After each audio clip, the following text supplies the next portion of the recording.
Well, the bottom line answer to that question is we don't absolutely know why we sleep.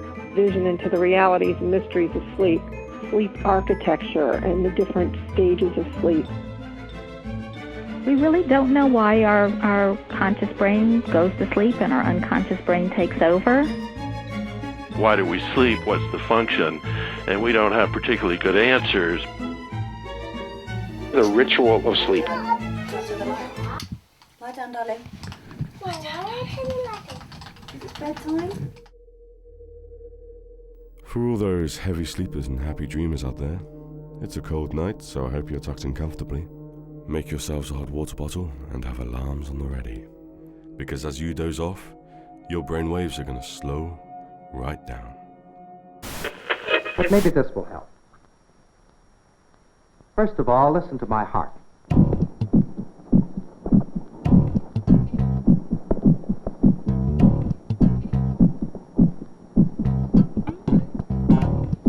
Now, let me start the clock so that you can become accustomed to the rhythm of its beat. Our underlying circadian rhythm. It's basically a clock in the brain that regulates or helps to regulate when you're sleepy and when you're awake. The only clock that will be ticking will be your heart.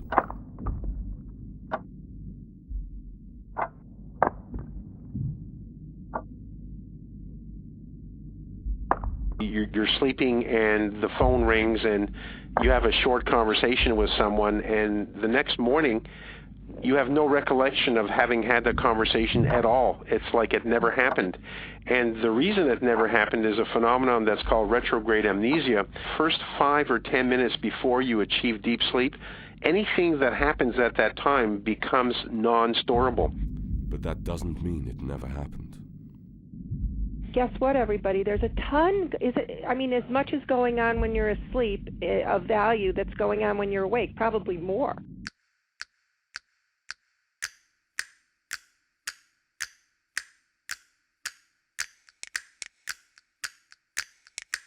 The stages of sleep can become chaotic, and different halves of the brain can wander into both deep sleep and wakefulness at the same time.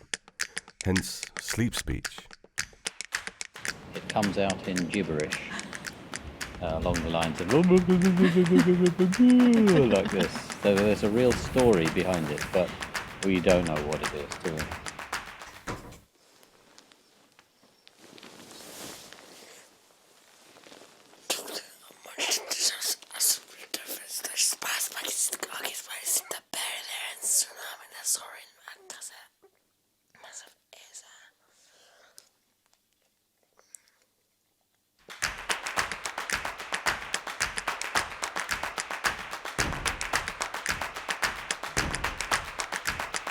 There could even be a prevailing logic in these splashes of words. Hello. Hello. Hello there. Hello there. You don't know who I am, do you? Yeah. Love you. Bullshit, bullshit, bullshit. Bullshit. Oh, whoa, whoa, whoa. Charity club. No, it's not that. So there are too many on board. One bus. Not good. And one flute.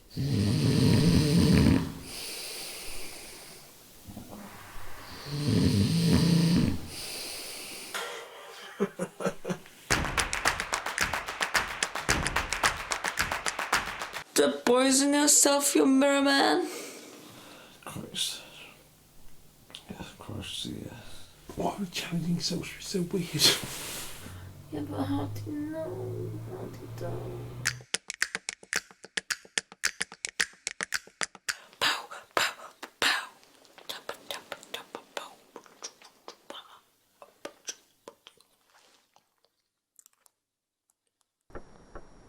You notice what's happening? My voice is changing. Look at the clock. It's beginning to look like certain types of sleep are important to kind of hardwire the memories. In other words, the memories are kind of a strange thing, that there's a short-term memory, and in order to turn a short-term memory into a long-term memory, you need to do some processing, and the processing does not necessarily happen overnight. A lot of it actually happens while you're sleeping. I tend to remember the emotion rather than sort of imagery. I don't know why I've always remembered it. I remember it being something from a very long time ago, but I feel like maybe it could be a memory of when I was a little lad, or, maybe it wasn't a dream, but, it feels like a dream. When I was probably about 6, it started that I would sleepwalk, but I would also get up and physically turn off lights and turn on things like the TV or the blender in the kitchen.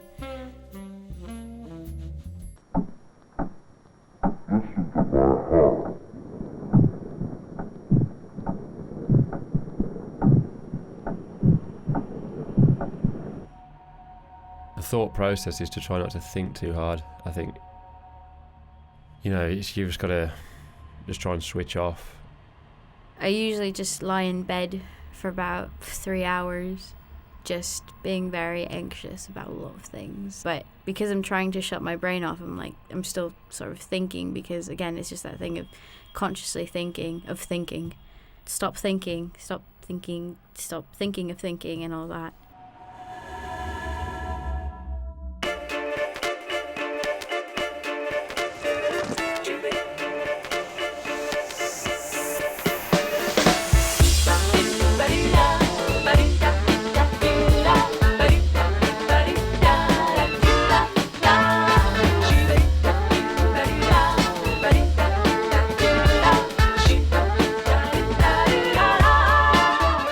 Kind of a love-hate relationship with the pillow.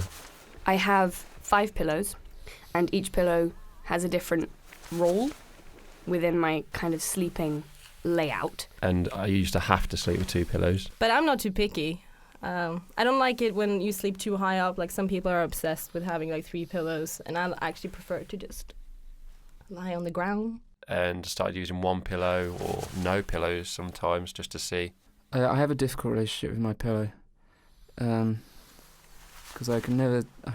I've been alive for over 21 years now, and I still haven't worked out the perfect pillow formation, because the pillows just decrease in size every night. It just never works out. Yeah, so I have a very difficult relationship with my pillows.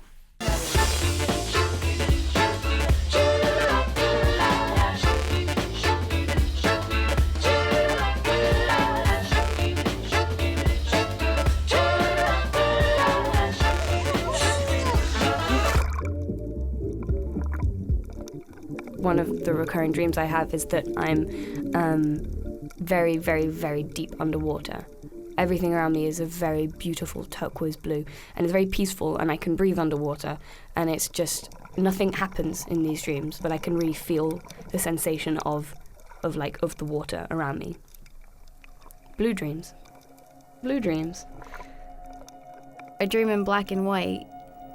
Everything I remember seeing, all the images are always black and white. I don't know why, it doesn't add any meaning to it or anything. I don't know if it's maybe something in my brain that's broken that doesn't allow me to see color in my imagination. But everything is so fragmented and everything is so skewed, so that memories and dreams are quite similar, except my memories I can sort of see in color.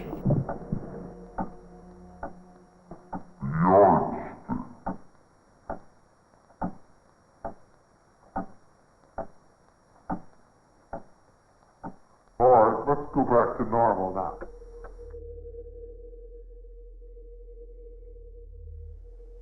Dolphins sleep with half their brains awake. As one part is in deep sleep, the other remains conscious to rise to the surface and breathe. A state of paradox, like sleep paralysis. I just felt trapped in my state, and I was, my brain was very much awake and I couldn't move. I remember thinking that I was having a stroke. It felt, like I couldn't move my body at all. I felt like my eye was flickering. It was very heavy to keep it open. It may have only been a few seconds, but it felt like ages.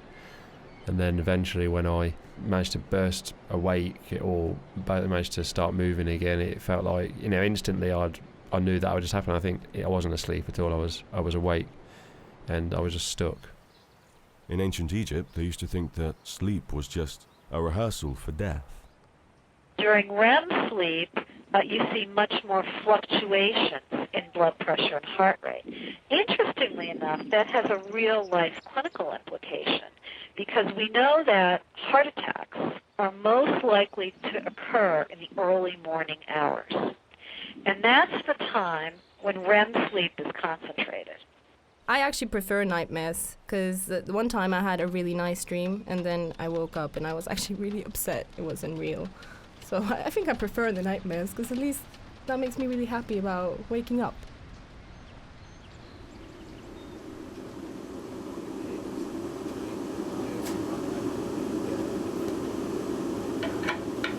Good information to those passengers.